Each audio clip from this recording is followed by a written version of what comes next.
Yes, sir. Yes, sir. Yes, sir. Uh-oh. It's the Spin That Back show. Whoa. Yo, yo, yo, yo, yo. Check this out. This is the show. My God. What the? Nah, man. This is dope, though. This is dope right here. We talking about 1989, man. So, Oh, you serious? yes, we went to the old 89 break.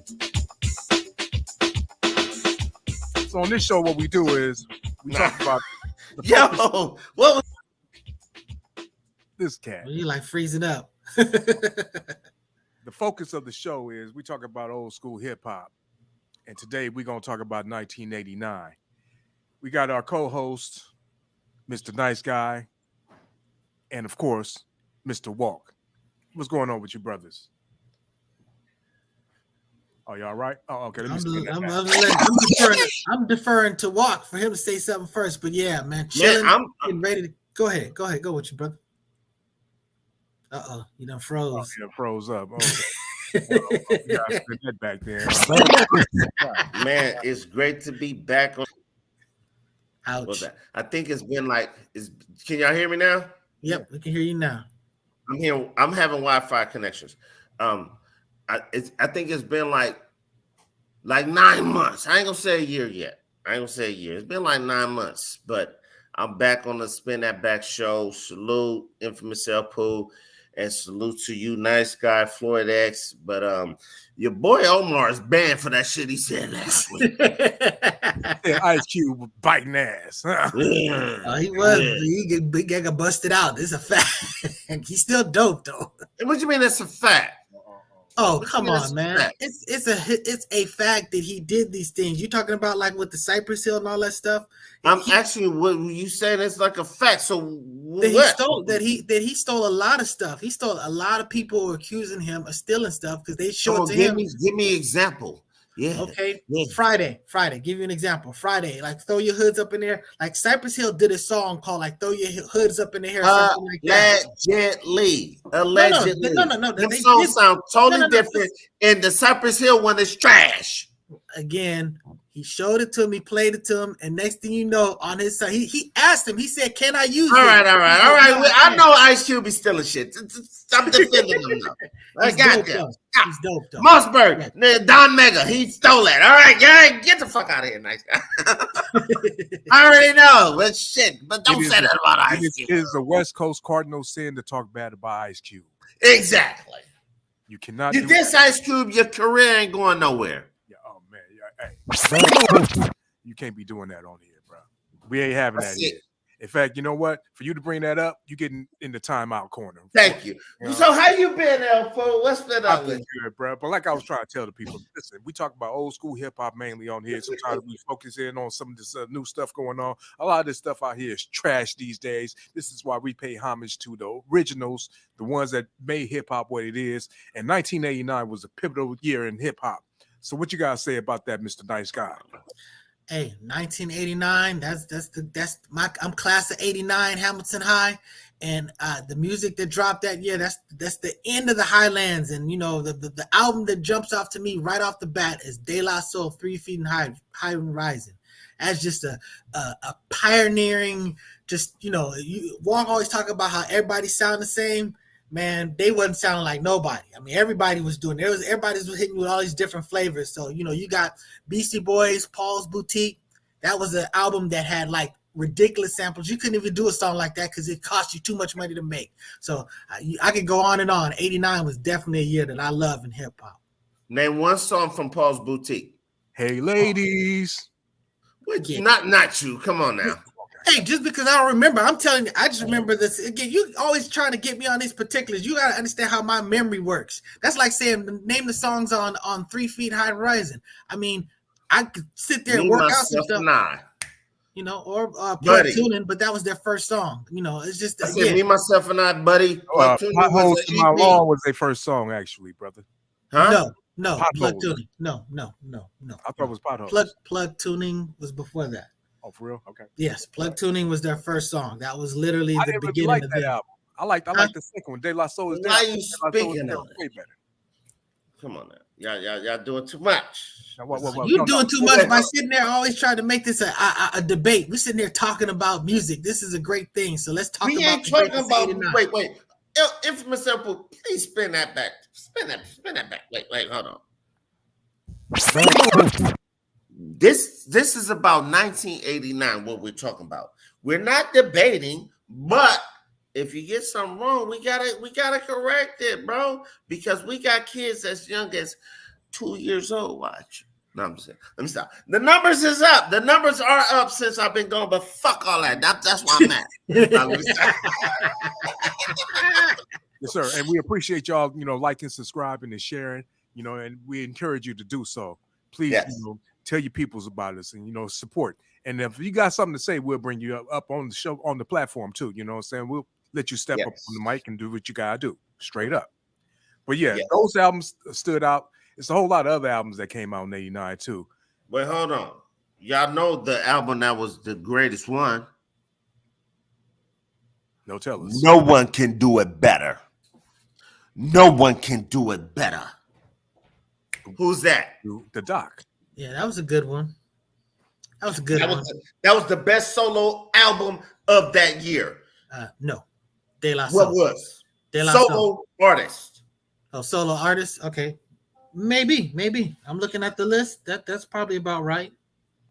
See, most of these things I see are groups.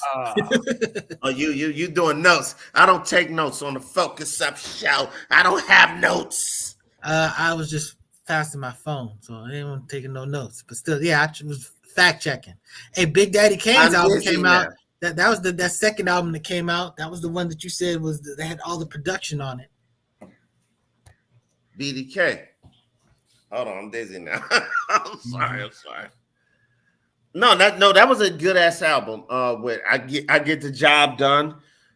Come on now. Oh my God. That you know what? With that album, I remember my father, who was an old guy at the time, he was probably only like 38 or some shit. But he came in with them. Remember the CDs came in that long ass pack? It was long as hell. With the inserts. Yeah, the insert you're talking about. That man he's talking about, he's like the CD. They didn't come like that as much as for one CD was like this long. But wait a minute, man. You keep freezing up over there, bro. You got a bad. I know. My pops bought. Well, let me sum it up. My pops bought Big Daddy Kane and Heavy D and the Boys, and we thought we was like looking at our dad like, you're the coolest guy on planet Earth, even though he would whoop your ass, and he was not. He was a mean guy, but he was cool. But but that was 89. Heavy D and the Boys, Big Daddy Kane. Dope albums. What up? Welcome to the show, Mr. Floyd X. What's going on? Y'all spinning that like this. Right. Cool. Walk already challenging me on my memory, man. Uh-oh. Violating the rules. Man, what we talking about? Hip hop 89? 89. So we just talked about De La Soul. We talked about, the DOC. We talked about Big Daddy Kane and Heavy D and the Boys. I want to shout out Queen Latifah. That was a dope ass first album. Hey, Walk, you want me to name some songs? Wrath of Madness, Princess of the Posse. That was the first singles that dropped from that album. But that is a dope. Hey, Karis One produced the song, and then you always talk about Karis One producer, The Evil That Men Do. So he produced that song. That song, The Evil That Men Do, he produced that. He's like literally on the track. She's talking about on a BBP produced track. And he goes from Karis One to be exact. But still, it's dope. Shout out to Queen Latifah. I think she's a great individual. I love what she's doing today. And she represented for women and black people throughout the whole history of her career. Great Princess of the Posse. Oh, y'all forgot about that one. I literally, that was one of the two that I just said. Wrath of My Madness? Yeah, that's literally the two I just said, but that's okay. Oh, so that's why she ain't up there as one of the number one albums. See, I did that on purpose. I baited you in. Let me stop. We supposed to be here on some peace. DOC album was the number one album in 1989. When you talk about albums that you can actually play all the way through without skipping a song, DOC album was one of those. That was a classic. Even though I didn't like rock and roll when he had that the B something. Beautiful but deadly. Yeah, ooh, I used to love on, y'all are not hip-hop. I used to love that shit. I hated rock and roll, but I used to love that song. And had a video for it. Yep. Yeah, I used to love that shit. Hey, shout out to I love DOC, man. He was like when he came out, he was my favorite artist at that time. Word. Yeah, He's all right. he was all right. Oh, come on. Yeah, I like the fact that he used funky, from Misdemeanor from My Cousins the Silvers with Foster Silver. So yeah, but that was a dope ass song.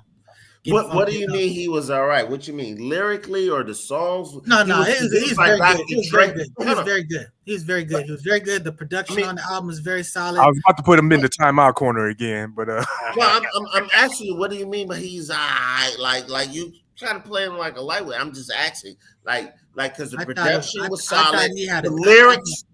The lyrics was solid. He had a great voice. Nigga. He had a great voice. He had a great voice. I mean, he did it all. It was a dope ass album. So how was he? It's funky enough. It's because I was clowning you, fella. Because I was clowning you. The doc and the doctor. Going on about it.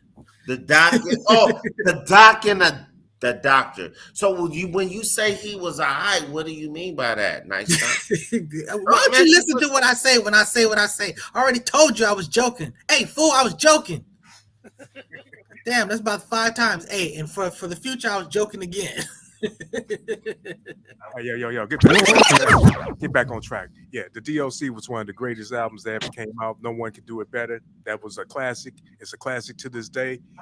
It set the standard. And he was from Texas. I got trivia for y'all. Trivia. Who knows what DOC stands for, or what has been claimed to stand for? Dallas out of Compton. Bigger and deafer. I always heard Dallas or Compton. Right. Yeah. I don't know what Dallas out of Compton. I heard Dallas or Compton because he was from Dallas, but he moved to Compton with the NWA. Well, Dallas out in Compton. Okay. DLC. So it's not no. Never heard that. Never heard that before.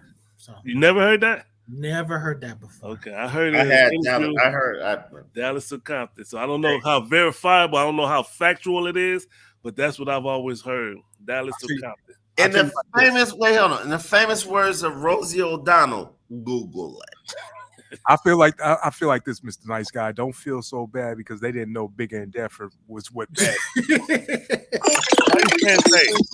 They walk didn't know. I knew. Oh man, I'm the one who was literally saying Bigger and Deffer. Oh man, that was crazy. Man. Wait, hold on. Watch. I'm gonna submit when I show you guys my proof as to why I thought that the whole time, because it was not an acronym, even though it was bad. I'm bad. It was bad, right? Watch this. The album was Bigger and Deffer. Okay, now don't tell me y'all figured that out back then. I don't believe y'all. Let's move on from it. This is just a point of contention. Yeah. Let's just move on from that. He's like digging into it. That's. I will present my proof. Third Base, the Cactus album came out. Okay. Want me to name some songs off of that? It was the Gas Face. Step Into the AM was the first song, that they did where everybody thought they was black, and then they showed in the video, revealed that they was white. Not everybody. What do you say? Well, you said everybody. It's like a metaphor, man. It's not every single body, like you always say. I'm not talking about every single That's one. not what a metaphor is, but go ahead. Damn, dude. You don't know that, but you know what an acronym is. You gotta relax, Jay Walk. Come on, man. Dang, Walk sees me. He just gotta argue. Everything he said. What do you mean? What do you mean? Who? What year was that? Relax. How many people? No, I'm just kidding. You're right. Talking hip hop. Yes. Let's keep it on the hip hop tip. Hey, but pause. All right, go ahead. Unfinished business. EPMD. Ooh. Well, let me see. That was the second album, right? It was only really two good songs that came off that album. So what you saying? Whoa. Only 2 good songs, Elful. Whoa. Go ahead. Finish The with one what with you K said. Solo. The one with K Solo. Nickname Paddywhack. Oh yeah, Nickname Paddywhack. And the second one. So what you saying? Which was a classic. So what you're saying is definitely a classic. You want to go for it, X? Let me keep it. No fighting, guys. I know you like nigga. What, nigga? Name me something else on there that was banging. Unfinished. So what you saying? Get the Bozak. Please listen to my demo. Come on, Jane 2. Oh man. Strictly Snap the Necks. Come on, dude. That whole album play started from the beginning, and then you go clean the trash and do what Mama said to do, and you keep it going, and you ain't gonna miss a beat. That's the greatest hip hop duo album of 1989, in my opinion. Just like that. Nope. Yes. Nope. Nice and Smooth came out too, though, with something in '89 too. That's right. Duo. Yeah, duo. Yeah. Nice and Smooth. Hey, if you don't like it off, name one Nice and Smooth song. No Bones and Ice Cream. Huh? No Bones and Ice Cream. I don't know that one. No matter how many times, no matter how many times, there's still No Bones and Ice Cream. It's a dope ass song. Look it up. I will. I gotta look that up because I don't know that one. But in my opinion, that was one of their weakest albums, though. As far as do you consider De La Soul a duo? Yes. They normally say duo or group, right? Only reason why you say that is because Maceo was with their DJ. So yeah. I only say that because he said that the dopest duo was, who did you say was the dopest duo in 1989? EPMD. Yeah, EPMD. I mean, that's a legitimate. That's a legitimate position to take. I say De La. No, that's facts. I don't agree with that. I'll say EPMD's album was better than De La's. I wouldn't. A hell of a wouldn't. Name 2 songs off 3 Feet High and Rising. We already named Potholes and Plug Tuning, which is probably better than every single song that EPMD has ever done. Right. But if you want to talk about Say No Go, you want to talk about there's a whole bunch of Buddy. Spin that back. What did you? I think Buddy was Buddy on the first album. Buddy was on. Buddy. What you talking about? First album. It was. Wait. Let him Buddy keep was digging. like a Tribe Called Quest. Let him song. keep digging. Buddy was on 3 Feet High and Rising. Well, it was on. Yeah, it was featuring the Jungle Brothers and Q-Tip. Yep. And they had the remix with Do I get a horn? With the native tongue with Moni Love and Queen Latifah. Do I get a horn? Nope, you do not. Oh. No horn on this show, bro. Go ahead. All right. Now let's go. Another slept on album, Tone Loc, Loped After Dark. I will not co-sign 88. that. That's 88. It's actually 89. It's 89. You sure? Yes, positive. I did what Rosie O'Donnell or whatever Rosie Perez says and Googled it. So yeah. Are you sure? Dude, I got the list right up here, man. And you talking about I got notes. It's just my phone that's open. That's what it says. If it's wrong, it's wrong. Let's move on. Wait. That was a good album. Tone Loc was the man, dude. Like I like Tone Loc from day one with Wild Thing, Funky Episode, Funky Cole Medina. Yes. I got it going on. I got it going on. Now that came out in '88. I got it because that was a single. It was a single. Yes, that's when you have to. I know. Cannot think. That's when you had to release a single before you release an album, and he had a few. I got it going on. I'm here. Shout out to Young MC. He wrote that whole album. Yeah. Young and C dropped this album. Wait. I thought he wrote the 2 hits. You saying that he wrote the regular ones too? Hey, salute to Young MC. That's not my understanding. I mean, if you say that's the truth, that's the truth. But it's my understanding that he only wrote the Funky Cold Medina and Wild Thing. I'm about to double check it. Yeah, that's not my understanding. My understanding, he wrote those 2 hit songs, and those were big songs. And Wild Thing is very out there, different type of dope ass song. You know, he rocked that. He did a $500 video, black and white video, and was on MTV like on steady rotation. So salute to that brother for doing that. That was a great accomplishment. But I always salute Young MC. Young MC was tight as hell. Where I let him know, bust a move. But I'm gonna do this. I'm gonna go over to my rapper thing. Watch this.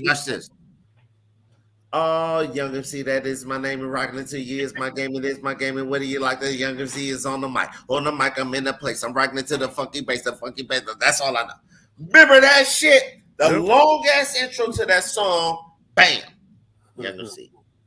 I think that I didn't mess with Young MC. Yeah, because you from the Midwest. You was messing with Memphis rappers back then, right? Mr. Nice Guy. From Memphis when I was 3 years old. All I've known is the West Coast.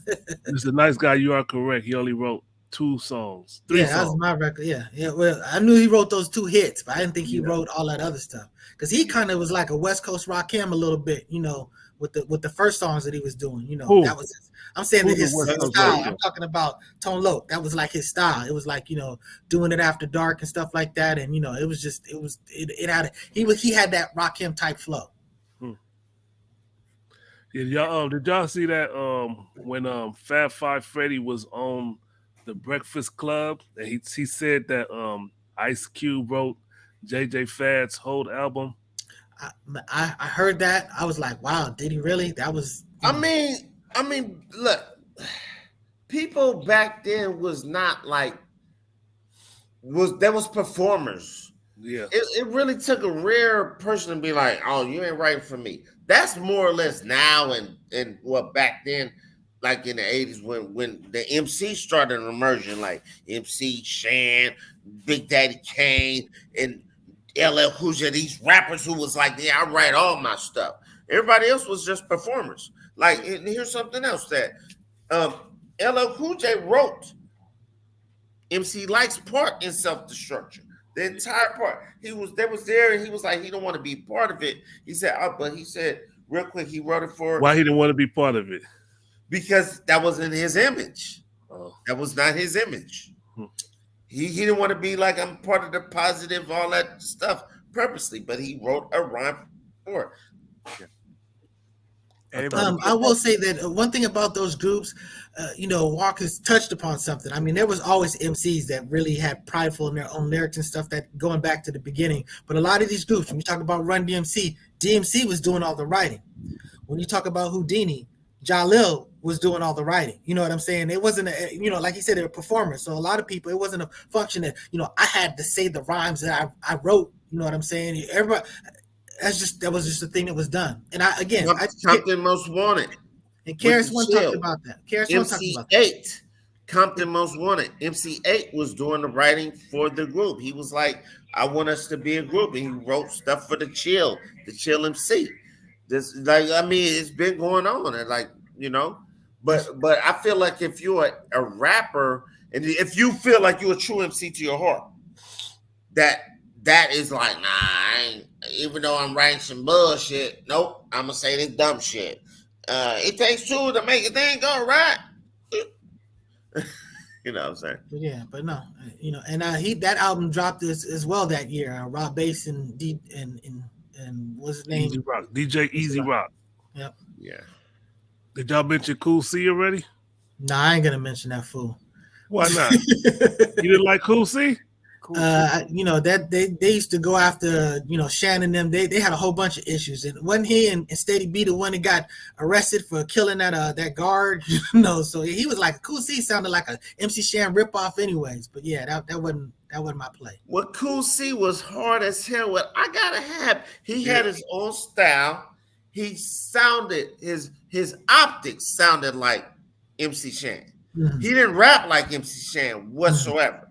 but he sounded like him. But I like Cool C. Cool C was hard as hell with his shit, and it was just different from Philly. Yep. Down with Steady B. The glamour. Got it. Come The on, glamour man. You didn't was fool with that, Mr. Nice Guy. But I do want to say this.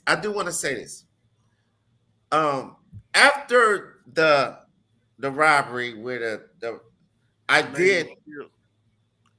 did write in a magazine to respond to Cool C's article, and I wrote a battle rap, and I said CEB stands for Cool Ended Bankrupt. They printed that. Wow. They printed that. Wow. See how it all comes back to. Thank you for that. They did print Now, that. now I you have know, the magazine. when you say he dissed the Juice Crew, you know that song he did was hard.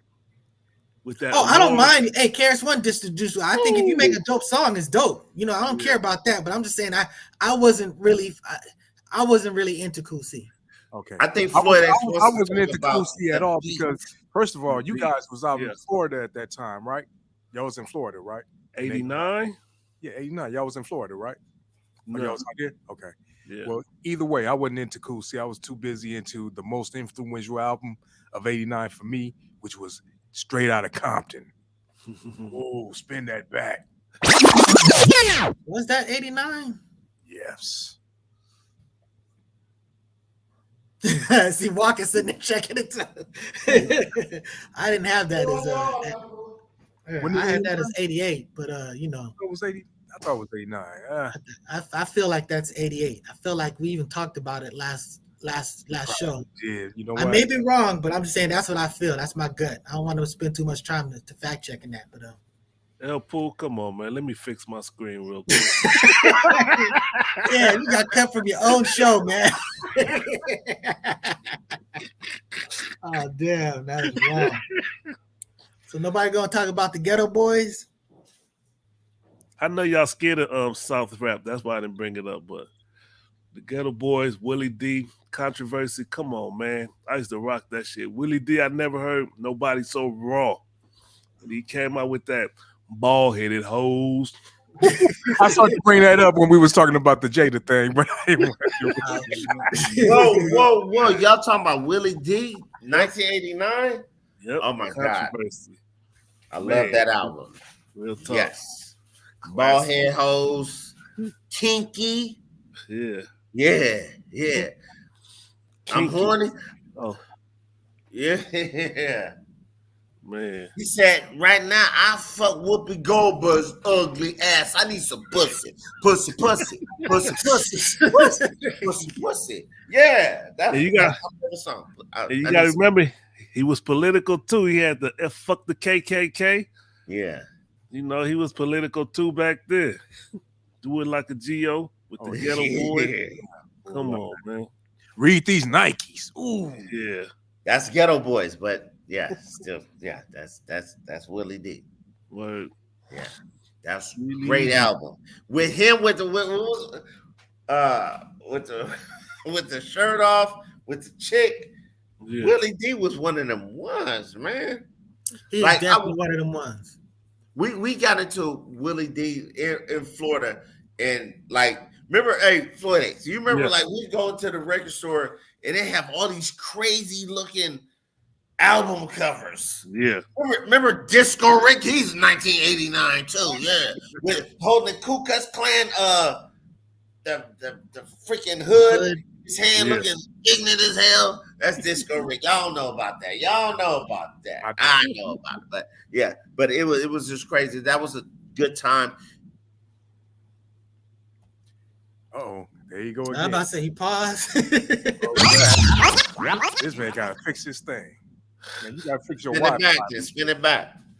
Yeah, we And gonna MC spin it. Light came out of an album called Eyes on This that Tupac like ripped off. MC Light, Eyes on This.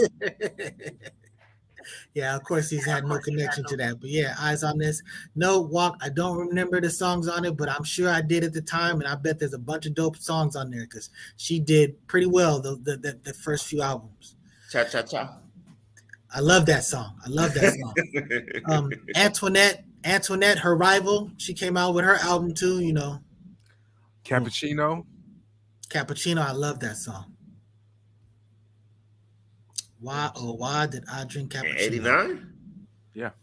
I don't know if that's on that album. I just know that song. That's It's a on dope that ass album. It is on that. I got take it. your word from it. My memory is not good, so when you try to bust me out on whether I remember the name of that, shit all blends together.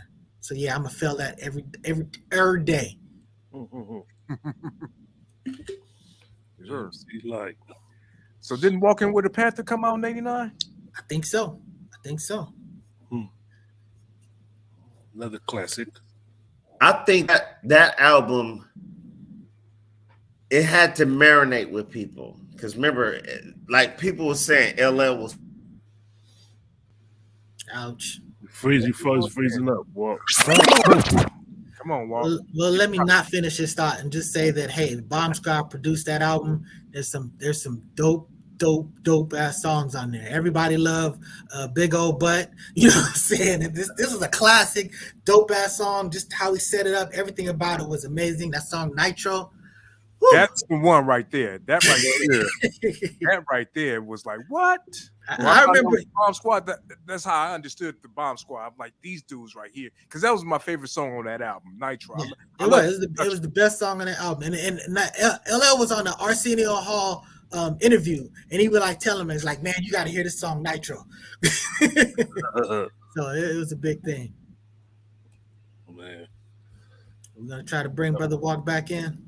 Yeah, he's out from timeout. You want to finish your thought, my brother? No need. LL Cool J to go. But he was falling off at that time. He wasn't falling off in his fans' eye, but he was falling off. People say he was too lovey-dovey. It wasn't real hip hop. He came with too extra hip hop out, in my opinion. Walking with the Panther, it took a time for that album to marinate. It's no rough. It probably did. It was a great album, but there's some fillers on there, like Two Different Worlds. You could have saved that. 1-900 LL Cool J. That was all right. That was all right. Jealous could have saved that too. What about Jiggling Baby? The original, I love that. Was Marley Marl. That was the album before. No, that's Jiggling Baby was not on Walking Like a Panther. Yes, it was, brother. The remix was on the next one. If they put a remix on there, they put a remix on it. But that song is from no. Marley Marl did the remix. Yeah, he did the remix, and the remix was not on the next album. Spin that back, man. We on with two. Go ahead, y'all. Go ahead. Just keep it going. The original Jiggling Baby, you know, with the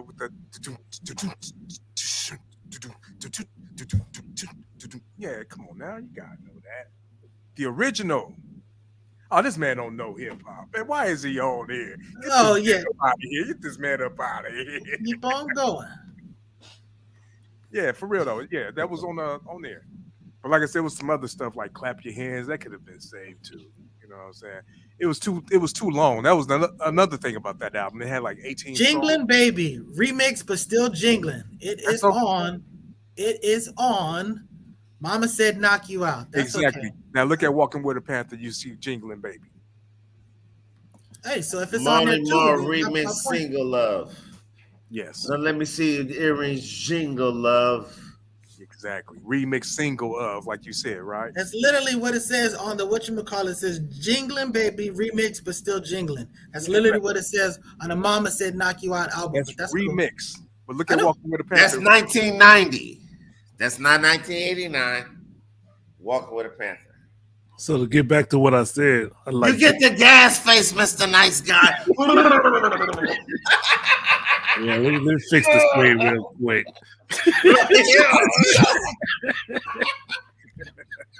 Sorry, bro. Come on, man.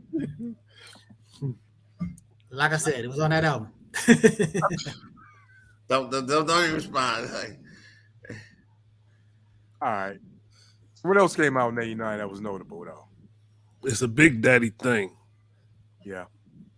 Okay. That was the album with all that production that you was talking about. Yeah. Biz Markie, Biz Never Sleeps. Whew, that's a dope one. That was '89 with Diabolical? Yep. Yeah. Oh no, Diabolical was that was another album, wasn't it?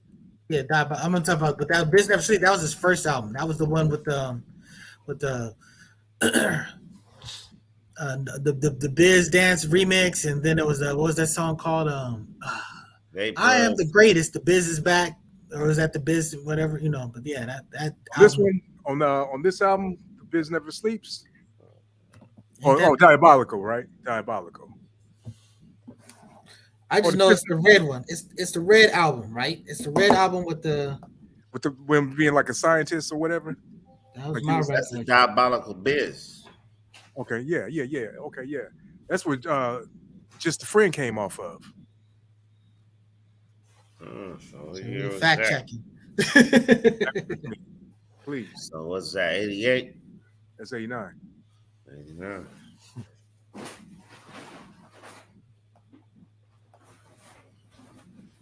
I think that was the biggest song off that album, actually. Just a Friend was the biggest album. That's his biggest song ever. Now, did y'all hear Big Daddy Kane tell a story about Just a Friend? What was that? He said that he was supposed to write that song for Biz. I'm glad he didn't. But he was mad at the Biz, so he didn't go to the studio to do it. I'm glad he didn't. Yeah. Wow. Yeah, he said that Biz Markie had that concept. He said, I want this beat, and I'm gonna be playing the piano. He had the whole concept in his head. And Big Daddy Kane, the way Big Daddy Kane explaining the story, he was listening. They were like, "What? That sounds weak. It don't sound like nothing."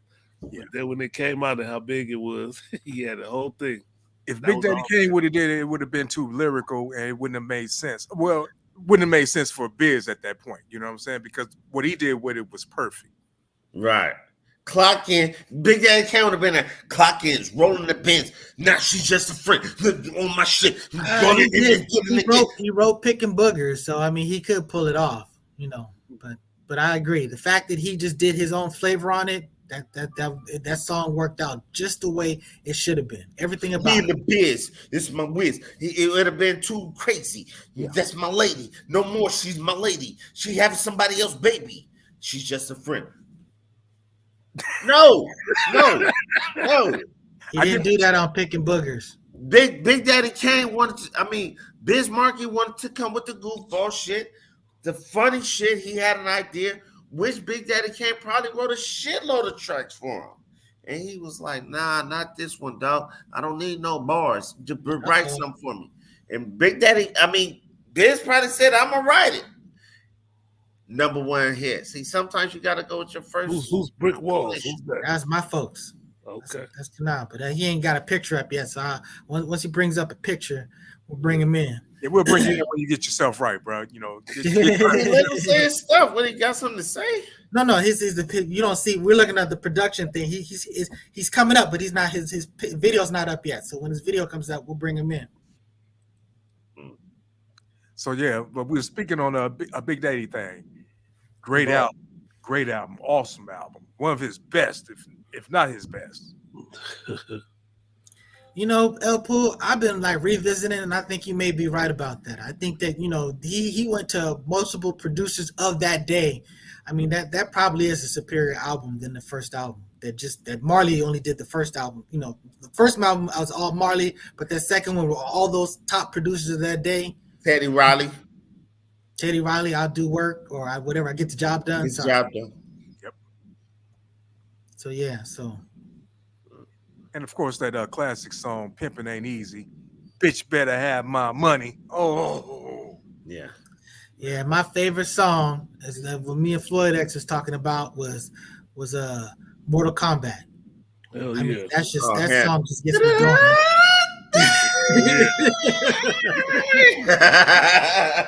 That shit was hard. I'm telling you, that song. Whew. Yeah. Why he didn't do that during the fucking KRS-One battle? He did. He did. No, he did. He did do that song. He did that. I guarantee you. He did not do no Mortal Kombat. All right, I'll find it for you because that's I was telling him on the other show that I said that he didn't. When I saw him live, he didn't even remember what that was. But I said, you know what? Someone really must have put it on him because now he performs it every single time. He did do that song. KRS-One versus Big Daddy Kane. He did. I'll Mortal find it. Kombat. I'll find it. I'm pretty sure he did. I'll find it. Didn't Pretty Marley sure. do Smooth Operator though? I don't know who produced Smooth Of course Operator, he We did. couldn't figure it out. I think it was Marley Marl, bro. but that was on that album. But Yeah. no, that album is a better album. They also had Prince Paul did a track on there, and Prince Paul was the man at that point. Hey, over there, Spade over there knocking over stuff.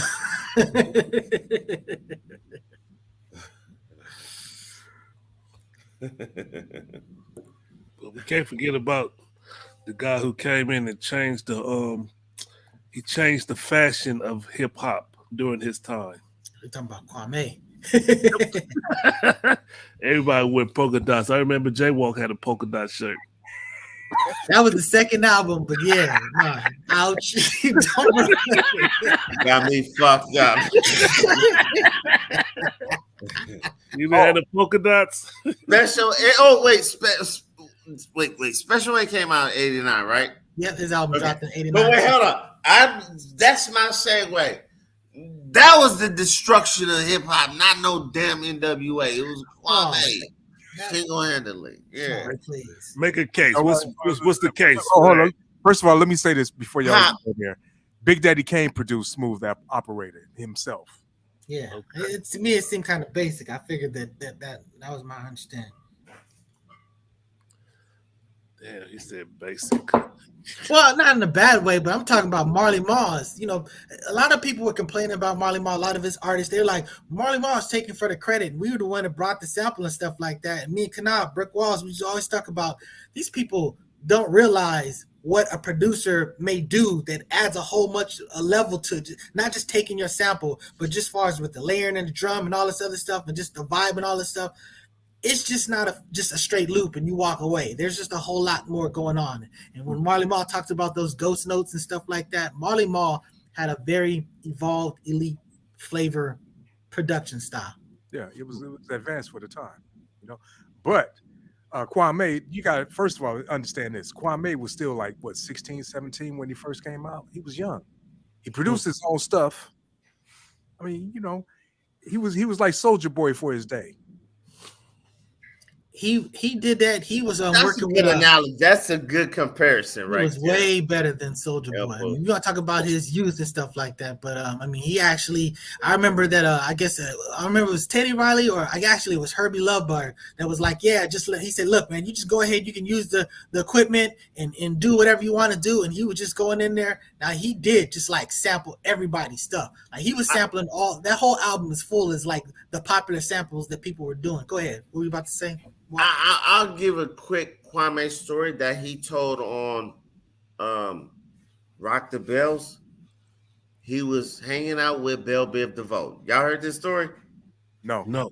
He was hanging out with Belle Biv DeVoe, and Ricky Bell was like, yo, man, I need you to write me a rap for, that we're going to be solo. Us three, we're going to be the biggest group. BBD, he was talking to him. But BB, he was like, write me this rap so he can do this rap for me. And he said, all right, man. It was in the back of the limousine. He grabbed some tissue and wrote down the lyrics to that song from Poison, Mellow, moving real slow, looking for a mellow fellow like the vote.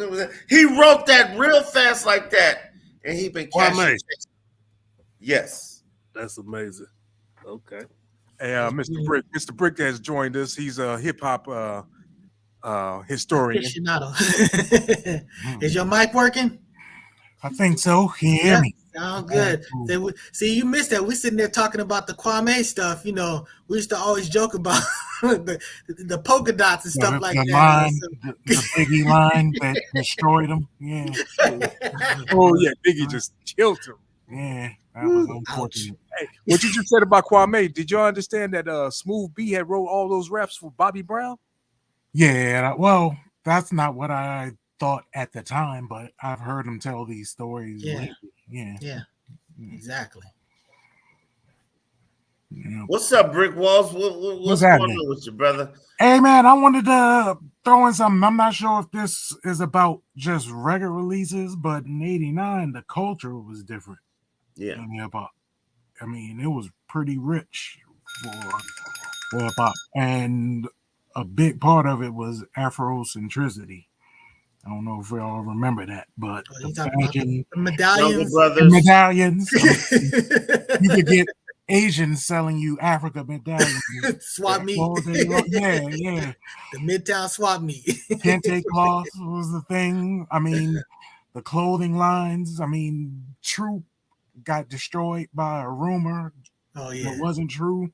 about the KKK. Yeah, there was but the social consciousness, the trend of hip hop being socially conscious and focusing on Africa and all of that.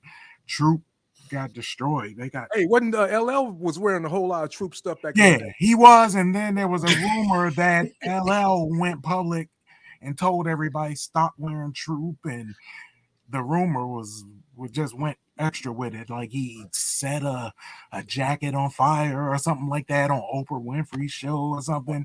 That wasn't true, but Hey. that was what was said. So people stopped wearing Troop. What was another one? Van Grack.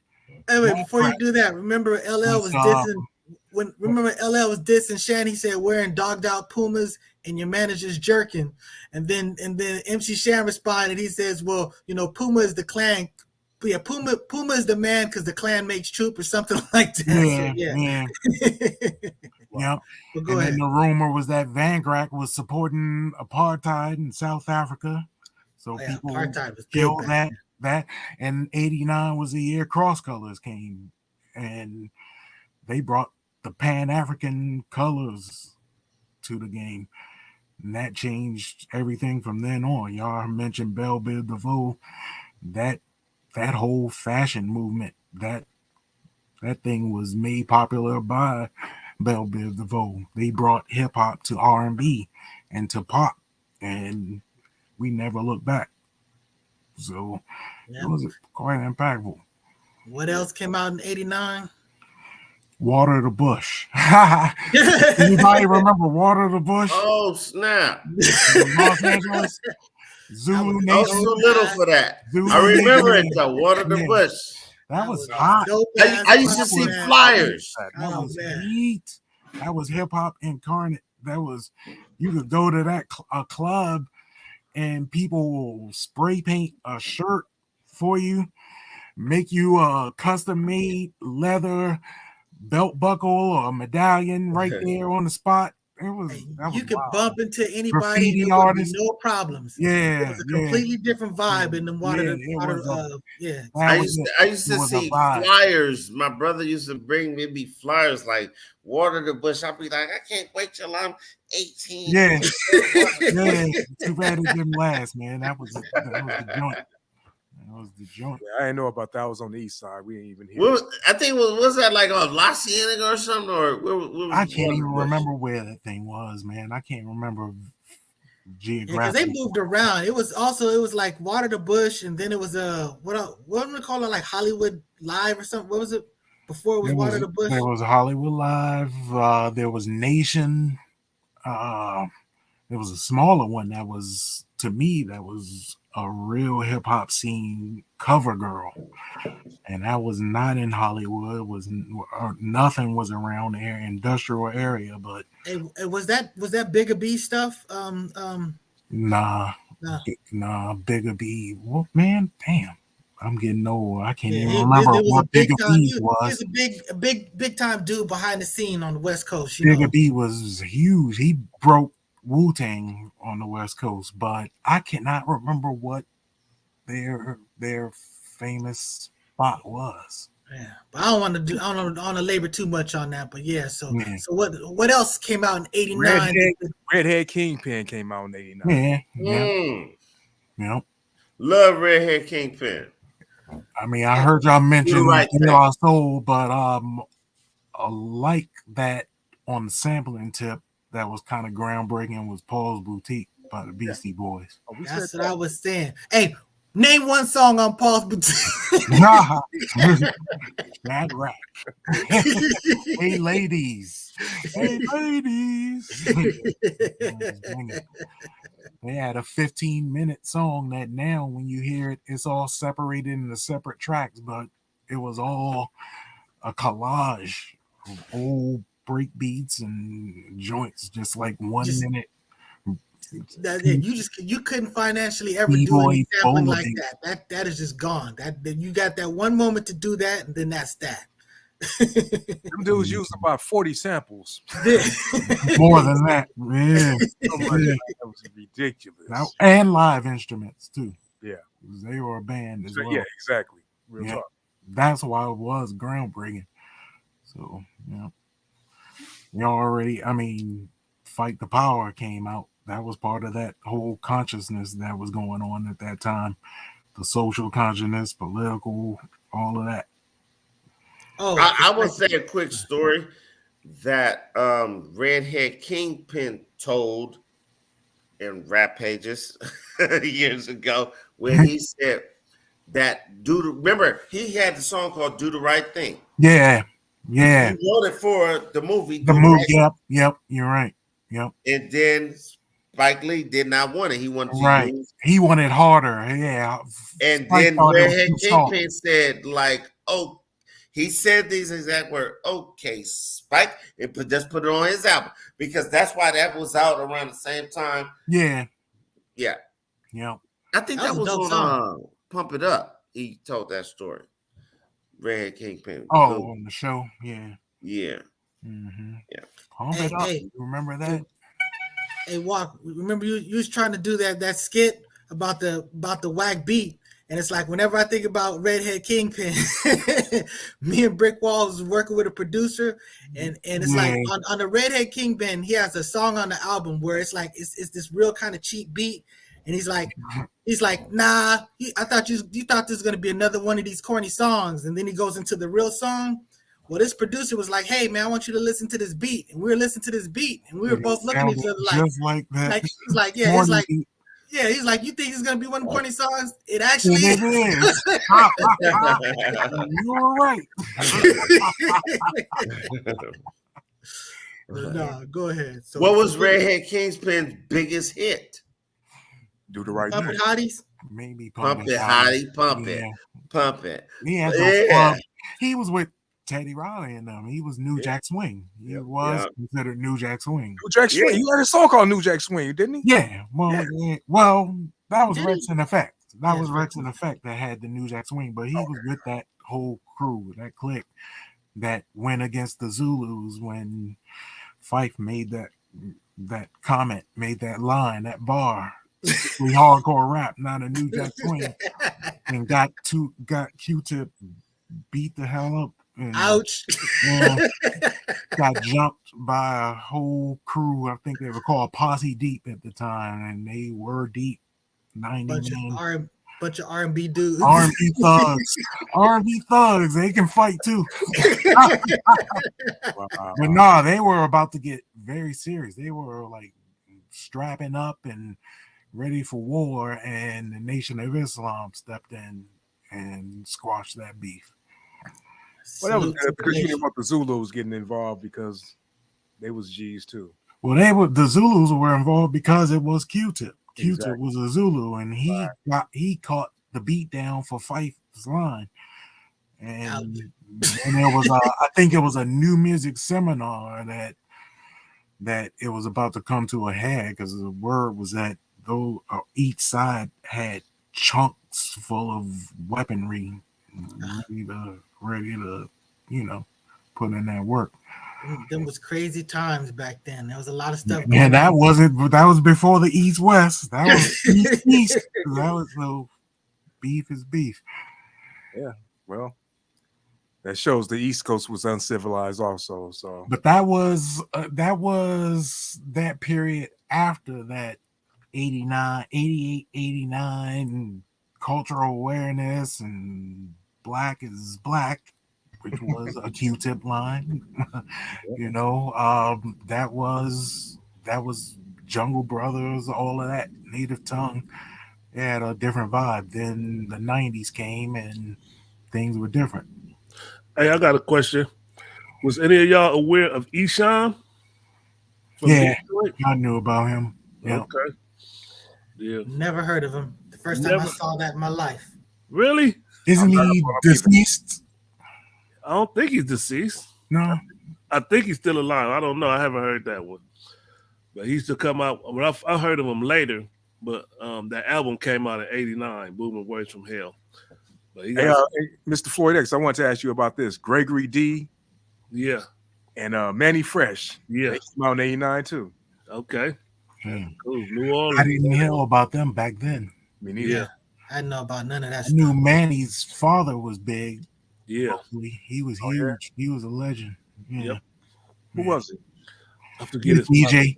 He was a DJ Okay. all over there, local. Yeah, Pretty much made Manny's Spin that back. road. Spin that back. No idea about that.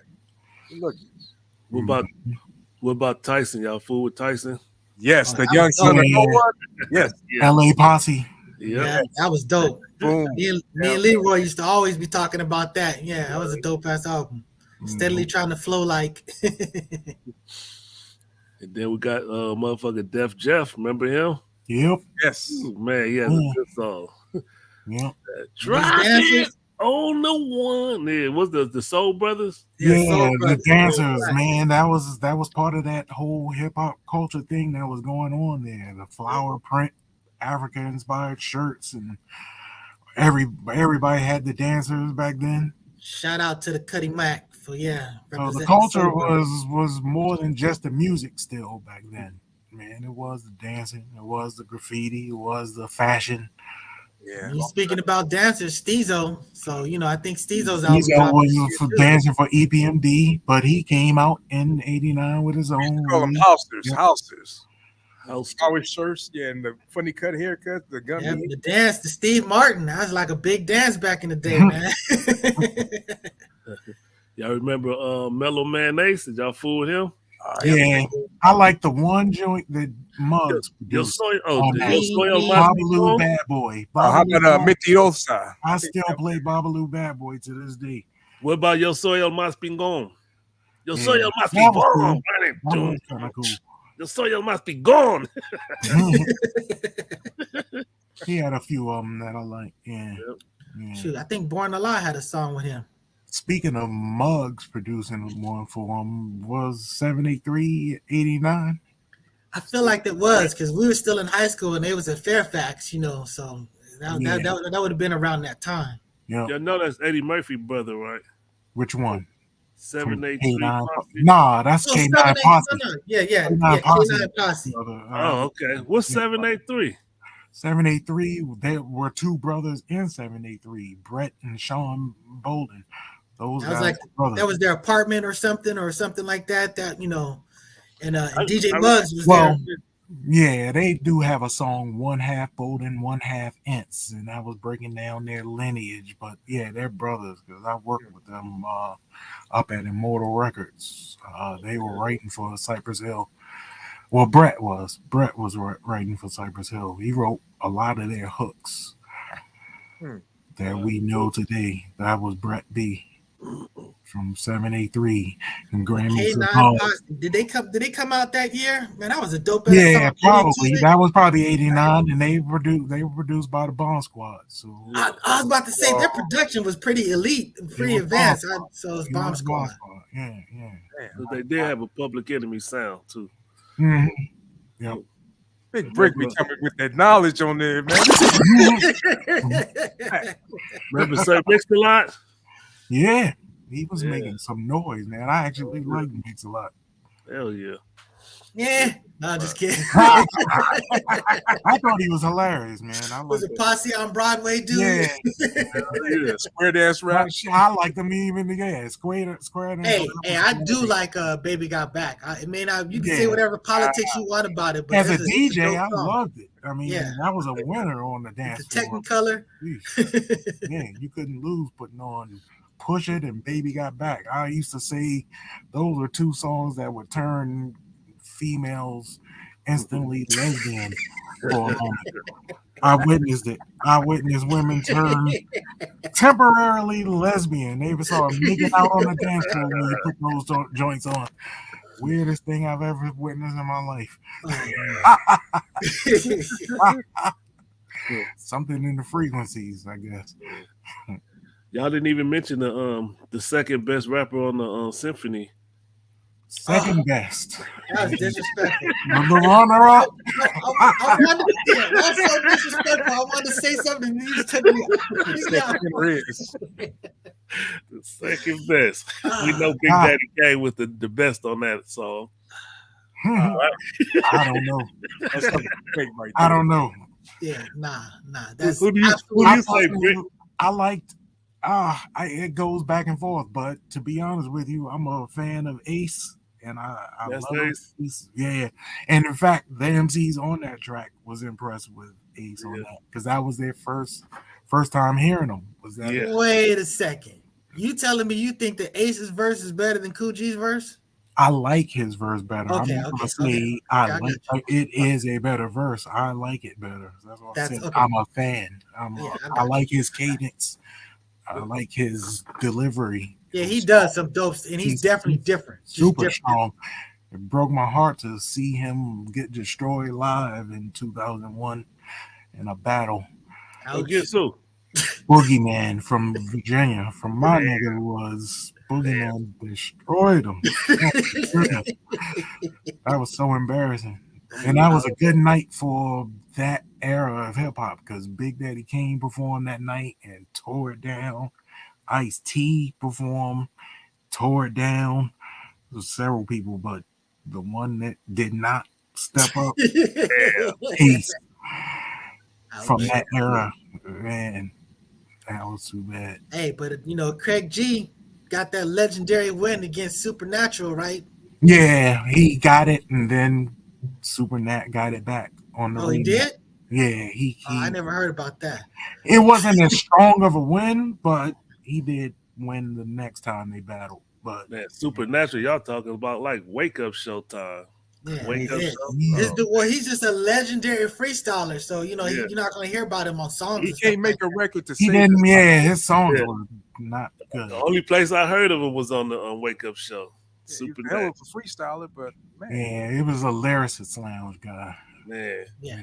Lyricist Lounge. I always tell people about that. A lot of these freestylers, they don't have the mentality to sort of like formulate a song. So it's really like different lanes. So you can be great in this lane and not so great in this other lane. So, that's why I wouldn't say that one is just better than the other. They're different things.